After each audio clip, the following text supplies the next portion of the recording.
What's up, everyone? Welcome to Inside Worlds presented by Brooks. My name is Nia Gibson. I'm here with Johnny Pace. We got a lot to talk about heading into the last day. I know. It's day 9. It's time sure flies when you're having fun, but it's really getting good. And I think this relay component that's kind of coming into play has been so exciting. And yeah, it's our last day, actually. I can't believe it. I know, I can't either. I got very used to being here with you guys. I got very used to being in Tokyo. So going back to America is going to be a bit of a shift, but it's crazy. Yeah, it's like we wake up, track meet, go to sleep, wake up, track meet. For 10 days straight. It's been pretty crazy, but there's really nothing else like it. It is a pretty special time, especially like these World Championships. It's a long time, but I can speak for myself, but like I feel like there hasn't been a dull moment like the whole 10 days. No, it feels like a really cool sleepaway summer camp. Yes.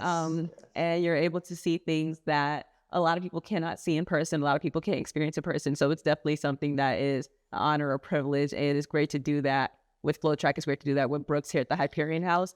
So I think we should just get it started. Let's get it going. Where do you want to start? I think we should start with the relays. Yeah. I don't think I would have ever seen a day where the hype of a 4x1 and 4x4 prelim is going to probably supersede maybe the women's 5,000 final and the men's 800 final. Right. But there was drama.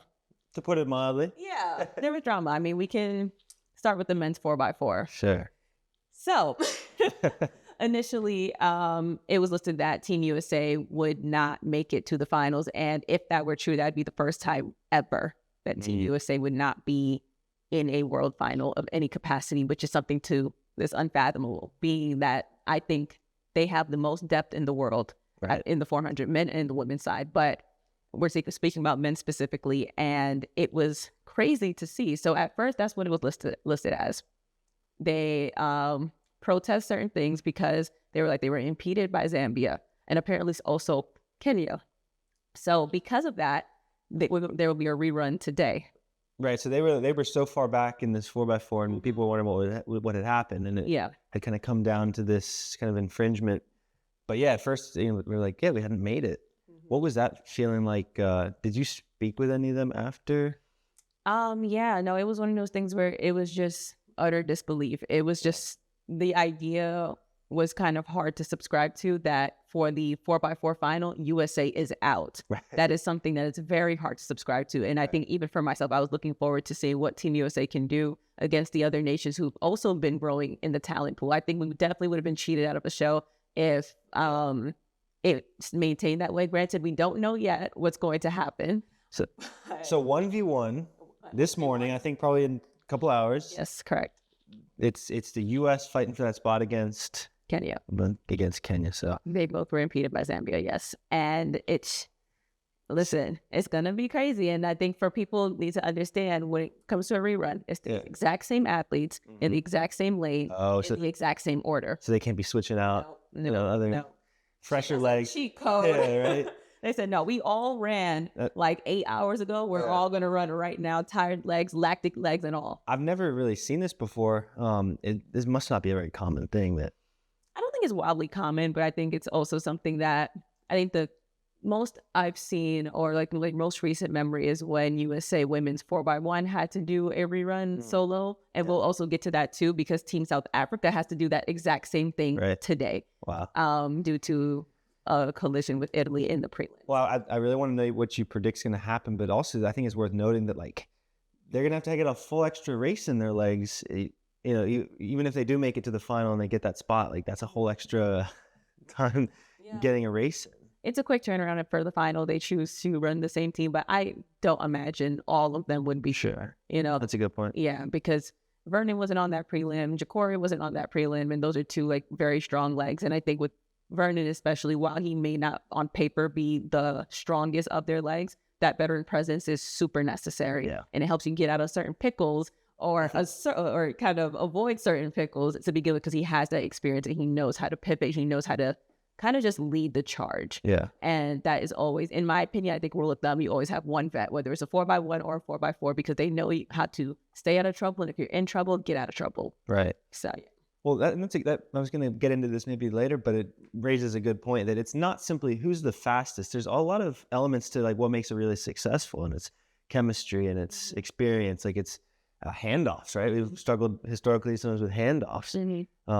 That there's a lot of important ingredients that go beyond just like pure speed, right? Of course. I think the most important thing of a relay is being able to finish the race cleanly. Yeah. Before you talk about how fast anyone is. That's why I think you have like success with your Team Japan on the men's side and Team Canada on the men's side. Yeah. They know how to cleanly get the stick around. And then add on top, you have the talent of like Andre DeGrasse and Aaron Brown in there. So they kind of have like that component. And that's a big reason why they're reigning Olympic champions. Sure. Team Canada knows how to win a relay. And people oftentimes count them out because maybe they don't have like one of the big dogs. And people, like I think myself included, thought if we're going to like transition to the 4x1 real quickly, I thought it was going to be a big USA versus Jamaica.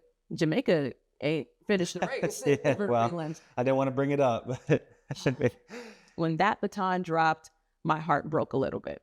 Like, I want everyone to know that my heart was like, every time the baton said, think, it just cracked a little more. And I was like, no way. Yeah. No way. I was like, that didn't happen. And it did. So at the time, I was thinking, okay, Jamaica's not in it. Great Britain also wasn't able to make it. And then before we knew of the rerun, South Africa wasn't in it. And it was like, we have 3 major powerhouses that are now missing from that final. Right.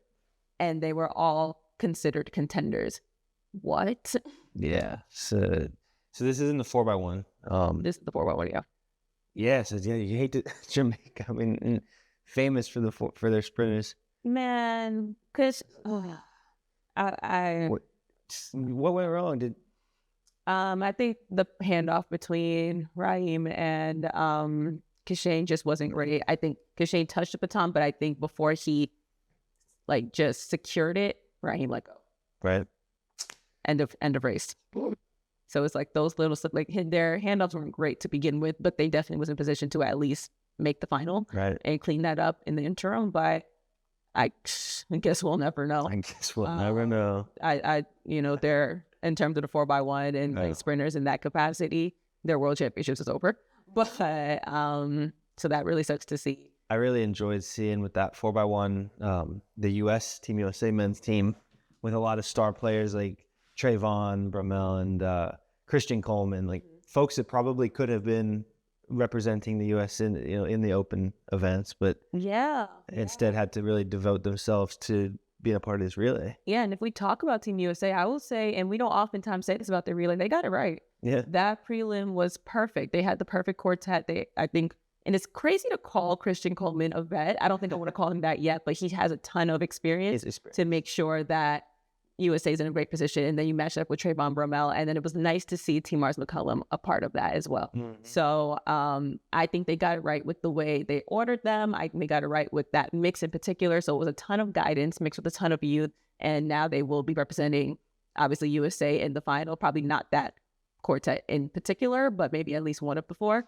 So they got it right. Yeah. And it's refreshing to say that. I'm actually very confident that they will finish the race. I don't think I would have said that maybe 2 months ago, but I'm very confident that will happen. So that will be interesting. And I really do hope South Africa makes it. So with this rerun, they're solo dolo. It's just them. Oh. Yeah. Okay. They're getting a rerun because of a collision with Italy in the prelims. And they have to beat the time of 38.34 to get that 9th spot. And talk about a time trial with a lot on the line. This is going to be the time trial of their lives. Yeah. It's, Okay, but tell me this. Do you think you eliminate all kind of the chaos of having all these teams, and all you got to do is worry about your team and your race? I mean, could you see that maybe being a positive? Maybe, but I can also see the heaviness of the pressure, all eyes on you and only you, being hard. But, they have Akani Simbine on their relay, and he will be anchoring. So I think they'll be fine. But I think it's times like this you may be missing, like Bayanda Walaza. He, went down in the Diamond League Zurich with a hamstring injury. And unfortunately, he was just way too close to Worlds, and he was unable to compete. And I think he definitely would have been a huge difference maker. If he was on this team, I would have been like, hands down, they got that. They could actually run maybe a full second faster than that. But he's not here. But with the quartet that they have right now, they should be fine. So yeah, this feels like an episode of Dragon Ball Z where just like find out what happens next time. Yep. Because this is going to be something that's going to keep you nervous. Going to have your hands are going to be sweating, your heart's going to be beating. Because for South Africa, it's them against the clock. For USA, it's them against Kenya. And while Kenya may not be the powerhouse that maybe some other African countries are in the 400, like Botswana or South Africa, they still have a pretty solid team. Yeah. And, you know, we'd be remiss not to mention the fact that they ran almost a full second faster than USA in that initial prelim. Right. It's going to be good. It's going to be really interesting. How about on the ladies' side? Oh, they were fine. You know, like this, it's always like just good, fast running with them. You know, we can start with the women's 4x4. It was really good. I was happy for Jamaica. They ran the first heat. They won the first heat, clocked the world lead. And I haven't seen them in that type of shape or form in a while. They looked like they were in position to do something special in that final. I guess I won't do too much of the predictions. But then on Team USA, it's really theirs to lose. Heat 2, they completely dominated. That world lead that Jamaica set lasted for approximately 5 minutes. Yeah. And, you know, it was something starting with Alexis Holmes and ending with Brittany Wilson. That was just their prelim team. That wasn't even their strongest team. Yeah. That was no Sydney and no Bella. It was a pretty good race. And remember, they got disqualified in 2023 in Budapest. Right. So they might have a bit of a chip on their shoulder. Sure. I will say I really enjoyed these relays because you just reminded me like the fact that we can bring Sydney into the equation, or to see 4 athletes as part of the same unit is really something special. And you don't, a lot of times in these individual events, you don't get that. And so when you, 100%. I really love this kind of combining of forces of all-stars. And it's amazing. I think you get to show off like the talent and athleticism that some countries possess. It's like being a chef and now you have all your ingredients in front of you. I'm about to make a really fire soup. Something that I couldn't do otherwise. Yes. Like maybe if I'm just like this really strict restaurant, I couldn't do this here because maybe this ingredient just wouldn't work. But here it's free game. If they're on Team USA or whichever nation you may be representing, it's free game. So now we have like back in the day when they put FloJo on the 4x4. Yeah. She's not running an open 4, but we all know with the speed she possesses, it's going to translate into a very solid 400 leg.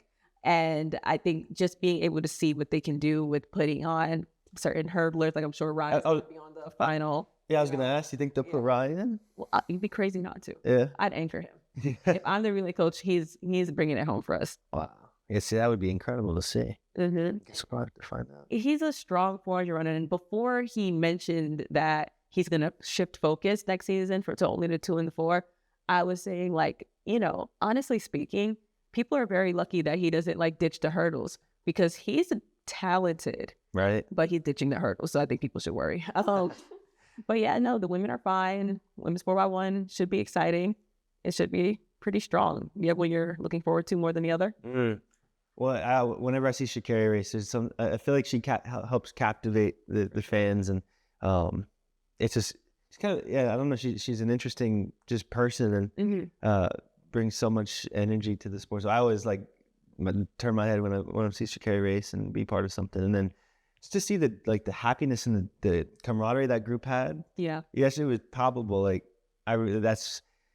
you feel a sense of pride for this USA and like for their connection. It's just for something really cool. Kind of like what I said earlier about this combination force. But I think 4x1 probably on the women's side will be good. But we just laid it all out. Like every single one of these is going to be really good. It is going to be good. But I think I'm going to agree with you on that one. The women's 4x1 should be special. Also think that maybe Team USA is to lose. Yeah. I'm obviously never going to count out any other nation. Great Britain looks great. Jamaica looks great. But that relay, I'm pretty sure that relay may be all-star athletics. Interesting. Yeah. If I'm seeing it my way, why would you not put Melissa on it? Right. Sha'Carri runs an amazing leg. TT runs an amazing leg. Kayla runs an amazing leg. We have a pool of women that work, but I do think, like, again, if I'm the relay coach, I'm not. I'm putting those 4. You talk about camaraderie and team dynamics. I mean, can't get much better than people that train with every single day. Right, because we were just saying, what matters the most? Who can get to stick around? Who has the most chemistry? Yeah. And I don't think it gets more than that. Well, that'd be pretty cool if that's what we see. Mm-hmm. But yeah, I guess that's the relays. Anything else on that topic?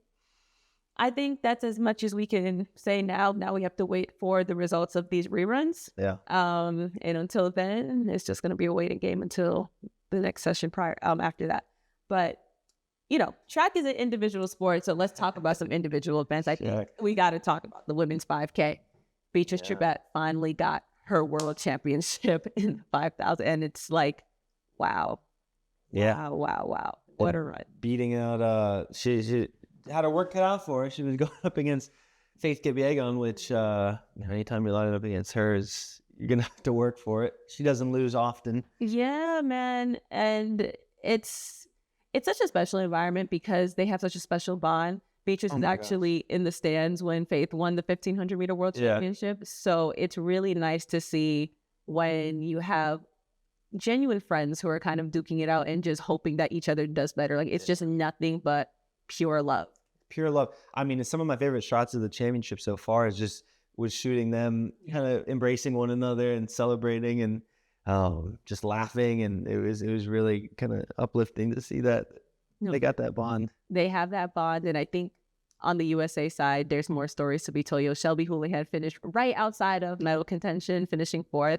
And what a story. I mean, she's been away from the sport so long, and it feels like she is having like the comeback that a lot of people either didn't expect or did expect. It's very polarizing. So yeah, well, she's back, that's for sure. She's back. She looks great, and she hopes her high. She's had a really solid year, going all the way back to indoors. Mm-hmm. I was like so impressed with her. She led this thing for like 90% of it, front running this extremely deep field of women. Josette Norris, or Josette Andrews, I should say, right on her shoulder for the majority of this race, really making a statement to me about, American distance running on the world stage. Absolutely. It didn't pan out for them, but when it comes down to that final kick, like I think we should be give them a round of applause just for fourth place and sixth place. Fourth is huge. Yeah. Finishing 4th is huge in a race like that, where the talent pool is so deep. Usually it would be like, maybe like top 10-ish. Sure. But finishing 4th is really big. And it shows, and I think it's a nice reminder of who Shelby is. She's kind of her. And I think people forgot that. Right. I'm definitely a fan. But let's drop a couple distances and talk about the men's 800. Yeah. Wanyonyi does it again. He knows that again. And he wasn't playing any games. He just took that thing. How impressive is it to run a championship record formerly held by Donovan Brazier, actually? Set a new championship record, basically front running this thing. Mm-hmm. I mean, he's untouchable. I think this year we've seen him time and time again. He's kind of in the class of his own in a lot of ways, and very difficult thing to do, I think, to run from the front and win it wire to wire. Yeah, no, gun to tape is always going to be super impressive to me, because usually the story is someone's leading, doing the work for everybody else, everyone outkicks him, and it falls apart. Mm-hmm. But it's like, how there's some athletes who really know how to make a team. He really knows how to get a gold medal. He really knows how to do it. And then to see his countryman up in the stands, David Rudisha, watching him. Oh, was Rudisha? Yes. So how do you know that? Well, I don't know Rudisha. I mean, they pan the camera to him. Okay, I missed that. That's cool. I know you were like probably focused behind that lens. Yeah. Like, I got to get the shot. That's even better, knowing that he was watching. That's what makes it even better. I think it's very reminiscent of when like Bolt was in the stands. He was in the same area from watching Oblique. Yeah. So I think that makes it even more special. So you're doing it in front of this crowd, you're doing this in front of your family, you're doing this in front of all these supporters, and you get to win. Yeah. So very, very impressive race. That race was full of PBs and national records. I'll tell you what, I really, really, really wanted to see Donovan in that final. Heartbreaking, but I know he'll be back. And I think what makes it hard is it's easy to be like, you know what, I can accept this because maybe the better man won. But the better man, like, I feel like for Donovan, he just like didn't have like the best strategy. Yeah. And I think that's what kind of makes it a bit gut wrenching, because it's like, I can always be okay with the fact that, all right, today, you just didn't have it, but he had it. Yeah. I think the strategy just was a bit off. And now it's like the waiting game until maybe World Ultimates next year or World Championships in Beijing. I think Ultimate, well, I'm sure we're going to dissect it in depth. But yeah, this Ultimate Champs is actually getting me kind of excited. I think it'll be really cool. Yeah. Look forward to it. Let's get these athletes paid. Yes. Get them paid. I think that's what makes it very valuable. Yeah. And I'm glad that they know that that's what's going to be a driving force. So listen, I'm excited. There's a lot to look forward to, obviously, within the season and next year. But for today, there's a lot to look forward to. So, Johnny, final thoughts. Speak now, forever hold your peace. Any grievances? Give it to me. Yeah. No, I mean, we're just so lucky that we get to experience this firsthand. Has been such a pleasure to watch kind of what the Tokyo Olympics should have been like, and really get to see that embodied and give Tokyo and Japan kind of a championship worthy of that stadium and of this country. So, like I said, there hasn't been a session that's lagged. I literally don't think there's been a dull moment. So bittersweet to be wrapping it up tonight, but I think we're going to leave with a lot of good memories and a lot to, take with us and look forward to down the road. So sure has been fun. Nice. You know what? I think I'm going to echo your take, because that's actually really like a really solid take and perspective. This is my first World Championships. This is my first like global stage anything. So I can only imagine how Tokyo was for the 2021 Olympics. Mm-hmm. I'm hearing it was like a zombie dead zone. Oh, yeah. To put it lightly.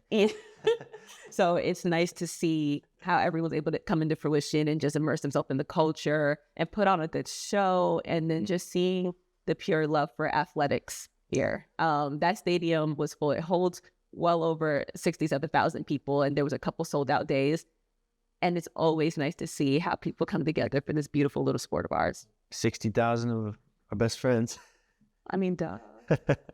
But yeah, I think that's a wrap. That's a wrap, Nia. It's a wrap. Okay, guys. That's it from us, from the Brooks Hyperion House. You can watch all of the coverage from World Championships live on NBC and Peacock. Catch you guys later.